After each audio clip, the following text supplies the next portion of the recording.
does it feel knowing that some of the hostages may walk free, but your son may not be among them? I'm happy for the one who will get free, but I am sad for myself and for Omer, because, as I said, I'm a mother, and all the mother needs is to protect her son. It is a very emotional day for the families of the 200-plus hostages taken in the deadly October 7th surprise attack on southern Israel by Hamas, in which some 1,200 people were killed.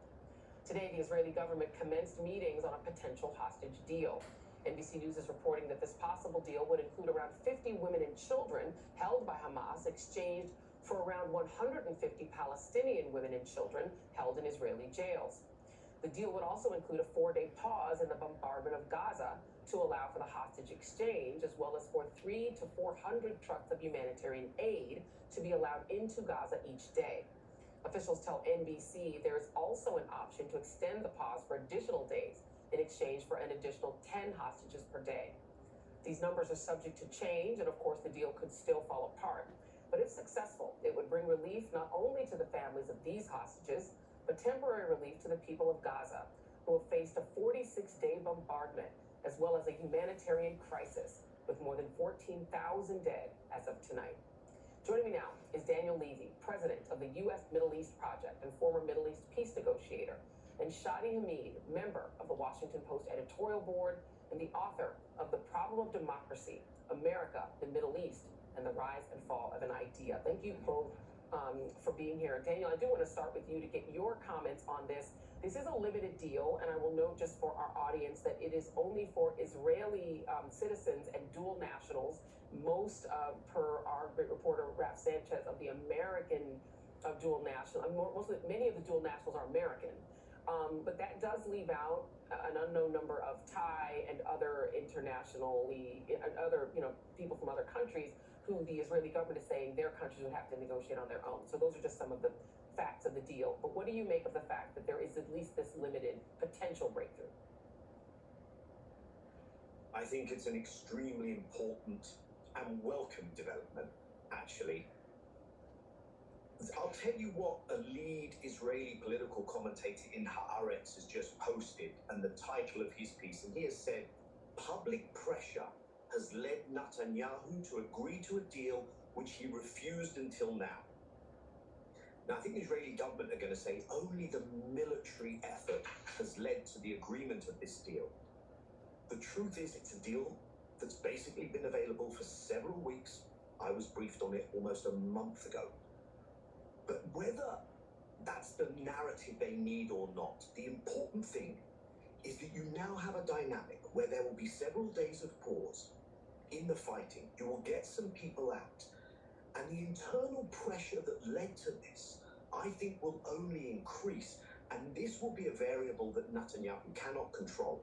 And what I think it would be important to see is that there's external pressure as well to make sure that after 5 days, we don't return to the horrible scenes, especially when you see so many of the Palestinians in Gaza now crowded into the south, and things could get even worse with this UN Secretary General saying this is unprecedented and unparalleled killing of civilians in all his time at the head of the UN. Right, and Shadi, I mean, the pressure has been external and internal. Externally, there have just been eruptions of protests all over the world, on college campuses in the U.S., in Britain, and all over the world, in Indonesia. People are marching against what's happening in Gaza. But at the same time, internally, I think we have some VO of it, members of families who have hostages, whose family members are missing, marched on Bibi Netanyahu's offices. They marched on him because they were incredibly angry and demanded that he meet with them, that he sit with them, and that their feeling is that returning the hostages has not been prioritized over, taking out Hamas. So what do you think can come of the internal and external pressures on someone, Bibi Netanyahu, who is, to Daniel's point, according to reports, was offered some kind of a deal like this, days in and turned it down, but now is interested in taking it? Yeah, exactly. I mean, pressure makes a big difference, and it's not just internal pressure within Israel, but also here in the U.S. A growing number of Democratic Party politicians have called for a ceasefire or at least a humanitarian pause. And if you look at the Democratic base, especially young people, have been increasingly disappointed and angry at the Biden administration's inability to put more pressure on Netanyahu. And I think it is really worth emphasizing just how staggering the level of destruction in Gaza has been. We've all seen those images.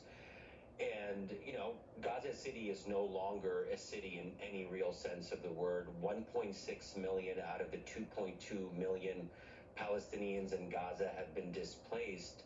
So inevitably, there's going to be an outcry. And I'm glad to see that the Biden administration has finally put more pressure on Israel to make some of these concessions and compromises. But as Daniel says, this should have happened. We shouldn't have had to wait this long for a pause in hostilities. And I think my hope is that it can be extended, that we can use these 4 or 5 days to really have a conversation about what does the day after look like in Gaza. Because there has to be a day after for the people of Gaza who have really very little to hope for at this point. And I do want to talk about that. And there is a potential that this gets extended, Daniel, a little bit more. There is allegedly, as part of this deal, perhaps more extensions for more hostages, that it would be a sort of step process, that some more people would come out for additional days. Obviously, Hamas sees that as leverage. Is there something that can come of it? Because it's hard to imagine that the devastation of Gaza is what's moving Bibi Netanyahu to make a deal. It's the political pressure that he's under. His poll numbers have tanked completely. I've seen polls that say something like 8 in 10 Israelis want him out, that his political career might be finished. He also still faces legal issues. Like, the pressure on him it doesn't feel that it's because of the carnage, it's because of his own internal problems. Well, indeed, Joy, and I think that's why, amongst other factors, but a big factor, why Netanyahu has tried not to go for this deal, because he knows that once this happens, the dynamics shift. People will want to see the rest of those Israelis out, and I think they'll be willing to pay the price. As you say, that brings Hamas leverage to the forefront. There'll be other prisoner releases. There'll have to be more sustainable ceasefires, and he knows that the morning after, he is almost certainly toast. That's when he faces the music. And he has brought this on himself. He is a politician. Sorry, Joy. No, go. Keep continuing. He is a politician who formed this extremist coalition, more extreme than anything before. It's not that he was stuck with these characters, Ben Gvir and Smotrich, and he goes deep into his own Likud party, who openly call for ethnic cleansing, for the eradication of Palestinian villages, who wear apartheid as a badge of pride, not as something they shirk from as an accusation. You know what he did before the election? He was worried they may not get into the parliament if they didn't run together. He brought them to his home and got these guys, Ben Gvir and Smotrich, to form a joint list. If you can imagine, it's like bringing the head of the Proud Boys and the Grand Wizard of the KKK together to form a political party so that you can be in coalition with them. So he is paying the price for his own extremism.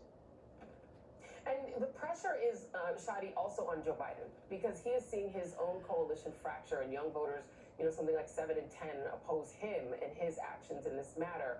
Is there some world in which Biden also feels political pressure to push for a solution to the actual thing, a solution to the occupation, a solution to the need for a two-state solution? Is there a world in which all of these pressures create an opening for that? Well, yeah, the longer this goes on, the more Biden looks bad. And I think there was growing pressure. I have to say, just to be straight up, I mean, I was very disappointed in any number of comments the Biden team said, including Biden himself, when he infamously questioned whether dead Palestinians were actually dead and cast doubt on the numbers. And it turns out that those numbers were largely reliable and accurate.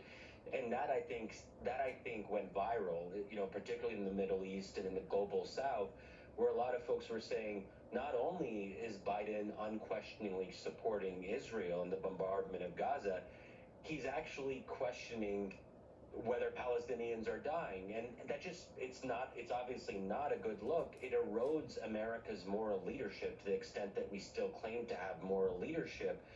So, at some level,